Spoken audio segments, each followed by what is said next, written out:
الله أكبر الله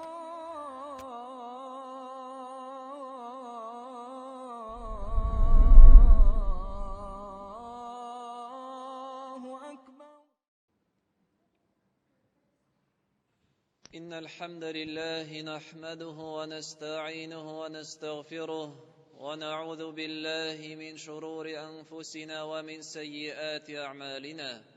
من يهده الله فلا مضل له ومن يضلله فلا هادي له، واشهد أن لا إله إلا الله وحده لا شريك له، واشهد أن محمدا عبده ورسوله صلى الله عليه وعلى آله وصحبه.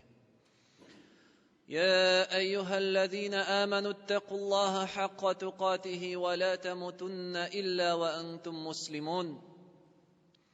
يا أيها الذين آمنوا اتقوا الله وقولوا قولا سديدا يصلح لكم أعمالكم ويغفر لكم ذنوبكم، ومن يطع الله ورسوله فقد فاز فوزا عظيما. أما بعد، برشا مقطو خامد ثناء غلمنرني يقتن бар кылган, жин һәм кешеләрне аны зурлап, аңа буйсынып, әмерләрен үтәп, тыйганнарыннан тыелып, гыйбадәт кылып яшәсеннәр өчен бу дөньяга китергән Аллаһ Тәгаләгә генә лаеклы. Кемне Аллаһ Субханаһу ва Тәгалә бу дөньяда туры юлга күндерсә, аңа хәерлесен теләсә, бер кем дә адаштыра алмас, аңа бер кем дә зыян сара алмас. Кемгә Аллаһ Субханаһу ва Тәгалә үз газабын иңдерергә теләсә, ачулы булса, туры юлдан тайпылдырса, аңа бер кем дә ярдәм сала алмас. Шуңа да һәр вакыт, һәр даим Аллаһ Субханаһу ва Тәгаләгә генә өметләнәбез. Эшләребезне барысында Аллаһка тапшырабыз. Аннан ярдәм сорыйбыз һәм Аллаһ Тәгаләнең ачуыннан, газабыннан һәр вакыт куркабыз. Аллаһның рәхмәте киң, җәмәгать. Аллаһның рәхмәте киң һәм үз кулларына бу дөньяда Аллаһ Раббыбыз теләкләренә ирешер өчен барча мөмкинчелекләрне тудыра. Бу дөньяда нәрсә телисең? Гыйлем алырга, гаилә корырга, ризык ашарга, йортлар салырга булсынмы, нәрсә телисең? Бөтенесе мөмкинчелек бар, форсат тудырылган. Һәм шулай ук ахират өчендә. Ахираттә гынахлардан пак булу өчен, Аллаһ Тәгаләнең рәхмәте, ризалыгы астында булыр өчен, Аллаһ Субханаһу ва Тәгалә бу дөньяда безгә шулай ук мөмкинчелек тудыра, форсат бирә. Уйланып карасак, әле җәй башында гына бөек бер форсат, Аллаһ Тәгаләгә якынаю өчен мөмкинчелек, Рамазан айы үтеп китте. Инде Рамазан айыннан соң безнең узган бер ай элек кенә Зулхиджа айы, бөек гыйбадәтләр айы, аның беренче көннәрендә тырыштык форсатны кулланырга. Хаҗга баручылар хаҗда булды, монда булучылар корбан чалды. Инде һич тә булмаган, мөмкинчелеге булмаган кеше ураза тотып тырышты. Һәм хәзер безнең алдыбызда тагын бер бөек форсат. Форсат ул мөмкинчелек, возможность, шанс. Нәрсәгә ул мөмкинчелек? Аллаһ Тәгаләгә якынайырга, гөнаһлардан чистарынырга, үзеңнең дәрәҗәңне Аллаһ каршында күтәрергә. Форсат. Тагын бер форсат безнең каршыбызда. 2 көннән безнең Ашура көне, иншааллах. Мухаррам айының 10-нчы көне. Нәрсә булган соң бу көнне? Ни дисең аның өстенлеге дигәндә, Пәйгамбәребездән саллаллаһу алейхи ва саллям хадис китерелә.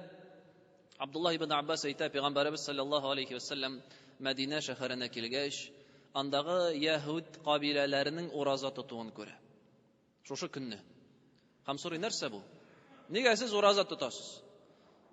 Алар әйтә, бу көнне Аллаһ Раббыбыз Бану Исраил халкын Муса пәйгамбәр белән Муса пәйгамбәрне Фиргаун зулымыннан коткарды дип әйтте. Шуңа да Муса алейхиссалам шушы көнне ураза белән айырып куйды. Һәм без дә шуңа ураза тотабыз. Һәм Пәйгамбәрбез саллаллаһу алейхи ва саллям нәрсә ди? Ана хаққу би Муса минкум. Мин ди Муса каршында Мусага хаклырак дип әйтә. Мин Мусага хаклырак, һәм шуңа да мин ураза тотам дип Пәйгамбәрбез саллаллаһу алейхи ва саллям ураза тота. Һәм башка мөмин мусламаннарга да ураза тотарга куша. Һәм бу көннең өстенлеген дә Пәйгамбәрбез саллаллаһу алейхи ва саллям аерып әйтте. وصيام يوم عاشوراء أحتسب على الله أن يكفر السنة التي قبله. Һәм Ашура көнендә тоткан ураза килгә узган елның гөнаһларын кичерүенә мин өметләнәм дип әйтте. Шушы бер көнне тоткан ураза узган ел буе кылган гөнаһларны, монда кичә гөнаһлар турында сүз бара, чөнки зур гөнаһларга һичшиксез тәүбә кылырга кирәк. Ярлыкар дип мин өметләнәм дип әйтте Пәйгамбәрбез саллаллаһу алейхи ва саллям. Һәм шулай Абдулла ибн Аббас әйтә, мин ди Пәйгамбәрбезнең саллаллаһу алейхи ва саллям Ашура көнендә ураза тотырга тырышкан кебек, башка көннәрдә тырышуын күрмәдем дип әйтте. Шушы Ашура көнендә аеруча омтылыш, тырышу күрсәткән Пәйгамбәрбез саллаллаһу алейхи ва саллям ураза тотырга аны калдырмаска. Һәм шуңа да һичшиксез бу көндә ул безнең дүшәмбе көне була. Ураза тоту бик өстен гамәлләрнең берсе. Бик зур форсат һәрберебез өчен гөнаһлардан чистарынырга. Ләкин тагы да хәерлерәк булып тора, бу көнне үзең генә тотмаска, аннан алдан бер көн, яисә аннан соң тагын бер көн өстәп тотырга. Чөнки Пәйгамбәрбез саллаллаһу алейхи ва саллям шулай эшләрмен дип ниятләгән иде. Киләсе елга кадәр исән торсак, 9-ында ураза тотырмын дип ниятләгән иде, ләкин инде Аллаһ хузурына китте. Һәм шуңа да хәерлерәк булып тора безнең 2 көн, яисә хәтта 3 көн булсынмы, Мөхәррәм аенда без беләбез, уразаны күбрәк тоткан сайын хәерлерәк булып тора. Менә тагын бер форсат җәмәгать. Һәм мондый форсатлар, мөмкинчелек безгә һәр вакыт килеп тора. Ләкин ул уйларга кирәк түгел, елга бер киләдер, айга бер, берничә айга бер. Юк, ул форсат көн сайын безнең бар. Көн сайын безнең Аллаһы Тәгаләгә якынаерга мөмкинчелек бар, гөнаһлардан чистарынырга мөмкинчелек бар. Ләкин кызганычка каршы бик игътибар итмибез без аңа. Онытылабыз дөньялык мәшәкать белән. Һәм Пәйгамбәрбез саллаллаһу алейхи ва саллям безгә шуңа да күп хәдисләрендә изге гамәлләрнең өстенлекләре турында искә төшерде. Хәтта без шушы форсатларны куллансыннар өчен, әйтик, безнең көндәлек кылына торган гамәлләрдән турында гына бөек бер хәдистә Пәйгамбәрбез саллаллаһу алейхи ва саллям нәрсә дип әйтә? Безне этәрә шушы мөмкинчелекне кулланырга. لو يعلم الناس ما في النداء والصف الأول ثم لم يجدوا إلا أن يستهموا عليه لاستهموا عليه. Әгәр дә кешеләр беренче сафта басып намаз укуның һәм азан әйтүнең нинди өстен гамәл икәнлекләрен белсәләр ди. Әгәр дә аның савабын белсәләр иде, һәм шуннан соң үз ара кур'a атырга гына мөмкинчелек тапсалар, кур'a җариби. Һәм шуннан соң шушы эшләр өчен, беренче сафка басыр өчен, яисә азан әйтер өчен алар хәтта җариби атырлар дип әйтә. Әгәр дә аңласалар шушы гамәлнең өстенлеген. Һәм шуяк нәрсә дип әйтә? وَلَوْ يَعْلَمُونَ مَا فِي التَّهْجِيدِ لَاسْتَبَقُوا إِلَيْهِ. Һәм әгәр дә белсәләр намазга иртә килүнең нинди өстен гамәл икәнлеген, намаз вакыты кергәнче, азан әйтелгәнче, мәчеткә килеп утыруның нинди хәерле гамәл икәнен белсәләр, алар аңа ашыгырлар дип әйтә. Һәм ахырында әйтә: وَلَوْ يَعْلَمُونَ مَا فِي الْعَتَمَةِ وَالصُّبْحِ لَأَتَوْهُمَا وَلَوْ حَبُوَا. Әгәр дә ястү намазының һәм иртәнге намазның нинди саваплы икәнлеген белсәләр, алар аңа үрмәләп булса да килерләр дип әйтә. Үрмәләп булса да килерләр, әгәр дә белсәләр ди шуның өстенлеген ди. Һәм Пәйгамбәрбез саллаллаһу алейхи ва саллям шушы гамәлләрдә һәр вакыт үзе безгә үрнәк булды. Әгәр дә хәдисләрен карасак, ул һәрбер форсатны кулланган.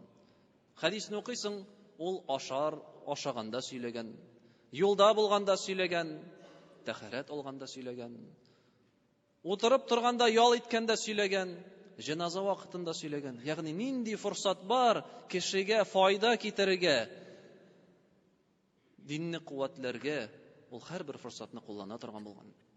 Һәм сахабалар да аңа ияргәннәр шушы юлда. Нинди кичкенә генә форсатны да алар кулланырга тырышканнар. Шундый бер гаҗәеп кыйсса, әйбит. Пәйгамбәрбез саллаллаһу алейхи ва саллям бер вакыт сахабалар белән утырганда сөйли: "Минем уммәтемнән 70 мең кеше җәннәткә хисапсыз керәчәк", дип әйтте. Шунда сахабалар утыралар, тыңлыйлар. Аларның арасыннан берсе Уккаша ибн Михсан исемле кеше була. Шушы вакытта ул шушы мизгелне кулланып кала. Һәм нәрсә ди? "Эй Аллаһның илчесе, мин шулар арасыннан булсам иде" дип дуга кыла әле миңа ди. Һәм Пәйгамбәрбез саллаллаһу алейһи ва саллям дуга кыла: "Эй Аллаһ, бу кеше алар арасыннан булса иде" дип. Инде шуннан соң икенче кеше тора да: "Эй Аллаһның илчесе, миңа да дуга кыл инде шундый" дип. Һәм нәрсә ди? "Сабакака биха Уккаша". Сине ди Уккаша уздырды дип әйтте. Ягъни син форсатны кулланмадың, сине уздырдылар. Җитешмәдең мөмкинчелекне кулланырга. Менә бу Уккаша кичкенә генә форсат туды, ул аны кулланды.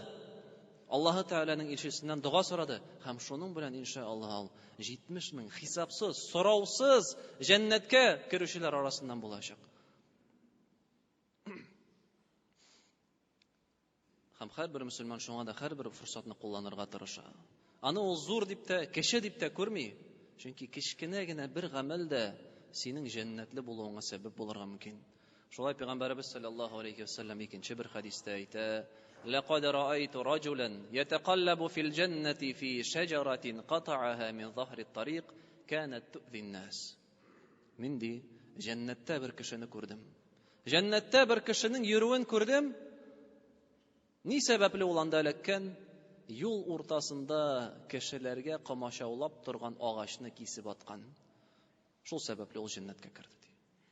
Юлдан бара, күрә агач. Ауганмы, сынганмы, юлны каплаган кешеләргә камашаулый.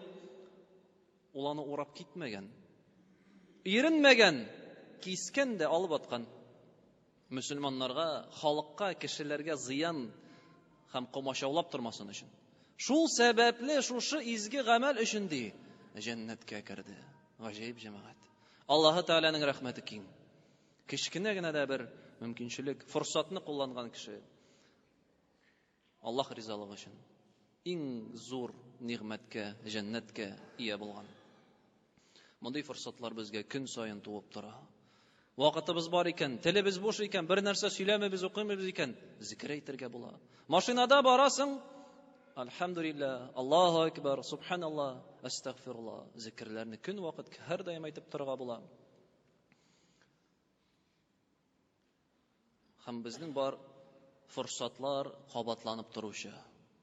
Ләкин шулай ук бар форсатлар кире кайтмаган. Аларны син бер ничек тә кайтара алмыйсың. Вакыт үтте, кулланмадың икән, файдасын ала алмадың, ул кире кайтмый. Ничек без беләбез, Рамазан ае турында Пәйгамбәрбез саллаллаһу алейхи ва саллям әйтте: "Кайгы хәсрәт шул кешегә, кем Рамазан аен уздырып та гөнаһларыннан чистарынмаса, аңа кайгы хәсрәт булды. Рамазан аен үтте, ул инде кайтара алмый аны." Һәм шулай ук безнең бөек бер форсат Аллаһы Тәгалә якынайырга, аны рәхмәтендә булырга, ул әти-әнигә итәгать итү, аларга ярдәм итү, бигрәк тә картлык яшьләрендә. Чөнки Пәйгамбәрбез саллаллаһу алейхи ва саллям нәрсә ди? Рагима анф, thumma ragima anf, thumma ragima anf. Түбәнчелеккә, хурлыкка төрсен шул кеше. Хурлыкка төрсен шул кеше, хурлыкка төрсен шул кеше ди. Кем соң ул, эй Расулуллах дип сорыйлар? Нәрсә дип әйтә? Ман адрака бавайhi 'inda al-kibari ahaduhuma kilayhima falam yadkhulil janna. Кем ди? Әти әнисенең картлык көннәрендә, әти әнисенә картлык көннәрен күреп җәннәткә кирмәгән кеше дип әйтте. Әти әнисенең картлык көннәрен күреп җәннәткә кирмәгән кеше хурлыкка төшсен дип әйтә. Ягъни аларның олы яшендә булуын күргән, аларга ярдәм итәргә мөмкинчелеге булган, бәрәңгесен казып булсынмы, ярдәм итеп өендә, хуҗалыкта булсынмы, телефоннан шалтыратып хәлен белү булсын хәтта. Ләкин ул аны кулланмаган. Шушы форсатны ул югалткан. Шул сәбәпле ул хурлыкка төшеп киткән. Шуңа да һәрбер мөселман кулланырга тиешле. Нинди форсат бар? Аллаһ субханаһу ва тааля безгә һәрберебезгә ниндидер якта мөмкинчелек тудырды. Кемгәдер мал мөлкәт, кемгәдер дәрәҗә. Аллаһ Тәгалә бүген сиңа биргән, синең бар мөмкинчелегең ярдәм итәргә, мәчеткә булсын, Аллаһның йортына, мискин, фәкыйрь мөселман мөэминнәргә Аллаһ юлында бүген бар синең. Эртәгә буламы синең юкмы ул мал мөлкәтең? Шушы форсат булганда кулланырга кирәк. Кемгәдер Аллаһ Тәгалә биргән сәламәтлек, көч-куәт, дәрт яшь вакытта бүген бар ул. Эртәгә ул мөмкинчелек булмаска мөмкин. Эртәгә син ширләп ятырга мөмкинсең. Бүген кулланырга кирәк. Үзеңнең көчеңне, үзеңнең хәлеңне Аллаһ Тәгалә юлында. Мөселманнарга файда, ярдәм китерүдә һәр вакыт ярдәм кирәк җәмәгать. Кемнеңдер гыйлеме бар, ләкин кайдыр йөри, гыйлемен кешеләргә бирмичә. Бүген бар, мөмкинчелегең бар гыйлем бирергә, укытырга, эртәгә буламы ул мөмкинчелек юкмы? Кулланып калырга кирәк. Шулай һәрбер форсатны, шуңа да Пәйгамбәрбез саллаллаһу алейхи ва саллям безгә әйтте бит. 4 нәрсәнең кадерен белди. Буш вакытның хәтта мәшгуль булганчыга. Сәламәтлегеңнең хаста ширләгәнче, яшьлегеңнең картайганчы, байлыгыңның фәкыйрлеккә төшкәнче дип әйтте. Һәм гомумән тормышны үлгәнчегә кадәр. Чөнки җәмәгать бу дөньяда гына әле йөрәгебез типкән вакытта гына безнең форсат бар. Аллаһ Тәгаләгә якынай алабыз. Әмма дә ләкин инде шушы форсатны кулланып калмасак, ул форсат кире кайтмаска да мөмкин. Ничек галимнәр әйтәләр? Әгәр дә кешегә Аллаһ Тәгалә мөмкинчелек бирде, нигъмәтен бирде, ул шөкерле булмады. Шөкерле булмады, ягъни аны файдаланмады хәерле юлда, Аллаһ ризалыгы өчен. Аллаһ аңа шушы мөмкинчелекне бүтән бирмәскә дә мөмкин дип әйтте.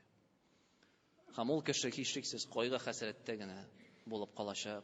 Һәм Аллаһ субханаһу ва тааля безгә әйтә: "Яума изи ятазаккару ал-инсану ва анна лаху az-зикра, яқулу я лайтани қаддамту ли хаяти." Ул көнне, кыямәт көнендә кеше әйтер, ул уйланыр, кеше кыямәт көнендә уйланыр, исенә төшерер. Ләкин хәзер ул искә төшерү нәрсә нинди файда китерә аңа ди. Хәзер кыямәт көнендә син уйлануың инде сиңа бер нинди файда китерми. Вакыт булганда, форсат булганда, мөмкинчелек булганда син кулланмадың аны. Инде кыямәт көнендә уйлануың, фикерләүең бер нинди файда китерми. Һәм кеше әйтер: "Эй, мин тормышка кире кайтсам дип әйтә."